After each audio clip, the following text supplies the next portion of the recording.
What is going on, everybody? Welcome back to MTech. I'm so glad you could all join me today. It's been a minute since we've uploaded any videos, but especially any E36 content, and I promise there is a good reason for that. If you're watching the Guess That Misfire series, you saw this.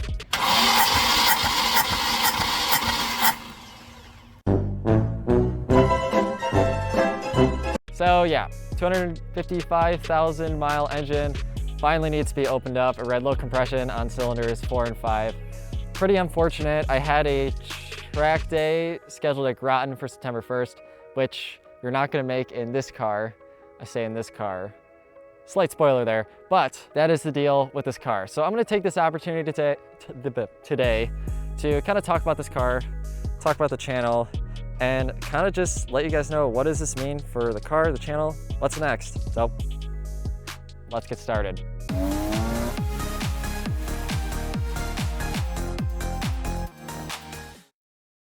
Before we get started, I do want to remind all of you to subscribe if you're new and hit the like button if you like what you see. Every new like, subscriber, view, comment, any of your thoughts, it kind of helps keep me going. So let's get into the story of how this happened. I was on the highway on the way to an MSU racing club meet, college car club. If you're not in Michigan, you know, anyway. And I was almost there. I was coming off the highway and I shifted from 5th to 4th and I was at like maybe 3,000 RPM, kind of took the off ramp a little quickly, having a little bit of fun. The engine just started running funny. And when I pulled up to the light, it was misfiring. I was really hoping it was low on gas because I only had like 2 gallons or so in it. So I filled up with gas, didn't fix the problem. Started doing a bunch of diagnostic work. I had a check engine light, cylinder misfire 5, and lo and behold, low compression on cylinders 4 and 5. So that's a deal, no crazy explosion or anything else, which is actually a good thing. But yeah, that's the deal with the M3, low compression on cylinders 4 and 5. I'm not completely surprised this happened. I mean, it is a 255,000 mile, 25-year-old engine. It was bound to happen eventually. I was just kind of really hoping that it wouldn't happen for a while, but these are the cards we were dealt. This is what we're gonna do. So what is the deal now for the car? And I'm gonna hop outside because it is burning up in there. Had this happened 2 years ago, it would have been the kiss of death for my ownership of Sparky. But this is not 2 years ago. This is today. Through you guys, through YouTube, and through the car community, I feel confident enough to take on a project like this. 2 years ago, I would have been extremely paranoid, extremely nervous. I would have started picking out shops, getting quotes and everything. And I did do a little bit of that. I got a couple quotes from a shop for like a head job, say if it were a head gasket or a valve or something. For the price, I think that we can do this ourselves. I don't see the reason to pay somebody to do all this work. Something else I did consider was selling Sparky and starting over, but for one, I do really like the spec, and for that reason alone, I don't really want to swap out. But go take a look right now on Facebook and you will find a bunch of E36 M3s for sale.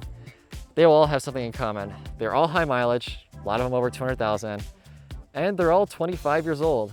Truthfully, if I were to sell this car and start with another one, I would just be kicking the engine work can down the curb. They're all so old now, they all have so many miles. It's only a matter of time before these things just start happening to all of them. It's sad, but unfortunately it's true. And since I'm not pulling out of the E36 game for good, Sparky is here to stay. We all know if I sold her, I'd have another one. I love these cars too much. I always said a project like this would be really cool. It's kind of a bigger project. Time to put my money where my mouth is. I sometimes regret speaking, but this will be the ultimate test. Will Sparky live to drive another day, or will we fail trying? I really hope it's not the second option.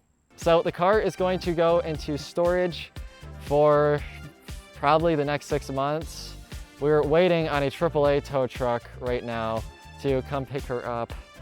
I was gonna drive her to a resting place and make like a whole like epic YouTube montage, but in the light of this car, nothing ever really going as planned. I went to start her and she died like almost instantly. And I tried like 3 more times and she kept dying. So maybe I did something. Maybe the low compression is just finally getting to her. So that's the situation we're in. I'm currently in move-in for college week. So this car is kind of on the back burner right now. So I think I'll catch you guys back when we get our tow truck, and we'll wrap this up and talk about what's next.